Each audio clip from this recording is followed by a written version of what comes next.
So Lucy from Clacton-on-Sea wants to know the best way to market her cleaning business. She said that she's done a mail shot in her local area but not received any replies.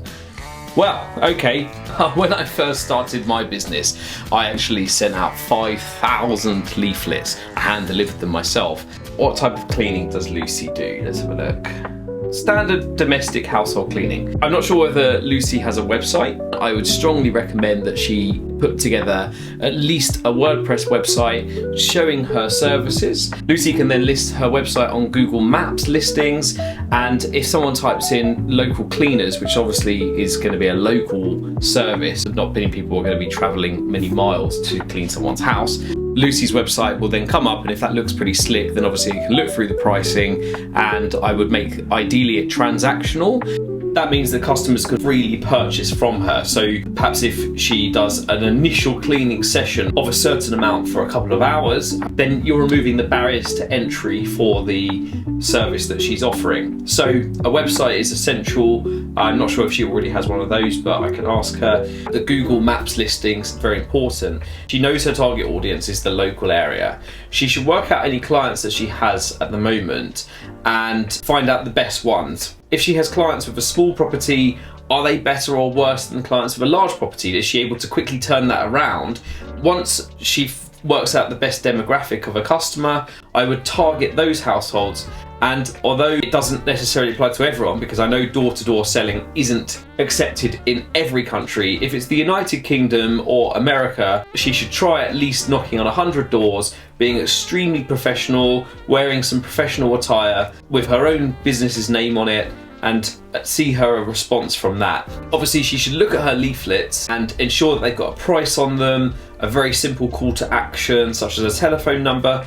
If she does have a telephone number and a price for 1 hour or 2 hour cleaning services, or a weekly subscription, I think with the cleaning business model is you want to be getting people on a subscription basis, so coming back every week. The main thing people want to know is what's it going to cost and is this going to be any good?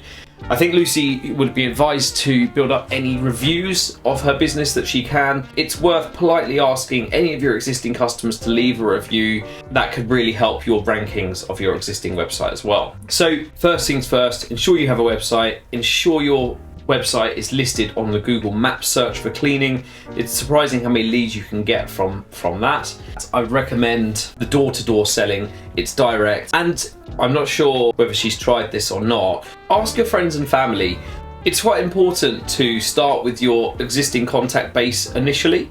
I would download all of the contacts on your phone and look through them one by one and see whether they're suitable. If they are, just pop a note out to them and ask them. I'm not just going to say mail shot your entire contact list here. I would go through and cherry pick those who you think to be suitable. I would strongly recommend that Lucy create a social media page on Facebook and Instagram to add before and after photos of cleaning, perhaps some time-lapse videos on there as well. And then your Facebook page, you can run targeted ads for the local area. Approach relevant local businesses where they already have a customer base. Builders who might need end of building cleaning. At the end of a lot of building work, you do have cleaning that needs doing, and they might be happy to pay a cleaner for a few hours rather than do it themselves. I would also approach estate agents, property managers for end of tenancy cleans. They can provide quite reliable work. Lucy could look through Airbnb really carefully and see if there's any local properties on there, and then approach the hosts of the Airbnbs to see whether they need end of stay cleaning, because often find that hosts of Airbnbs aren't actually local to the property, and you never know where that can spiral. You could offer key changeover and servicing of the property as well. I would strongly advise that Lucy keep a database of all of her customers, ensure that she's got the emails and telephone numbers. I would advise that Lucy have standardized pricing, so packages for cleaning, 1 hour, 2 hour, weekly, monthly. Work out exactly the product you're offering and package that into a bundled package. It's very transparent and people like it. What people don't like is, oh, I'm £12 an hour for this person, I'm £22 an hour for that person, I'm cleaning your house randomly for this amount. If you can standardise your pricing, then that works really well. She could actually potentially approach other cleaners, and it might be a lower rate to get started, but they could pass on work if they're inundated. These are just ways to get off the ground. Obviously, I would need to do a more in-depth analysis, but try those things first. If you need assistance on setting up a website, we're here to offer that. If you have any questions on your business, we'll gladly do a video to answer them. We provide our answers free of charge, so just pop your comments in the video and we will give you bespoke answers, but we post those to the wider audience so everyone can see.